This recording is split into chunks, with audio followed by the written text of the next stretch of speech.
have a server on Discord, you can ban someone if you think they're disrupting a channel, spamming, or trolling. But if you banned a user by mistake, or you just think that it's time to unban someone, here's how to do it. On your Windows computer or Mac, launch the Discord application and navigate to the server where you want to unban someone. Next, click on the drop-down arrow beside the server name from the top left of the screen. From the menu, click on Server Settings and select Bans from the left margin.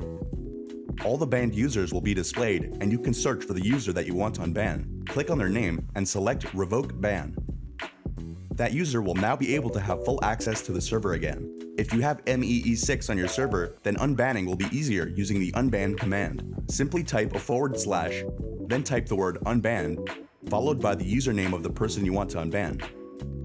With this command, you can easily revoke the ban without accessing the server's settings. Take note that you may not be able to perform these actions if you don't have permissions or you're not the owner of the server. Thanks for watching, and make sure to click like and subscribe to watch more guides about all sorts of technology. Also, check out these other videos that we think you'll find helpful.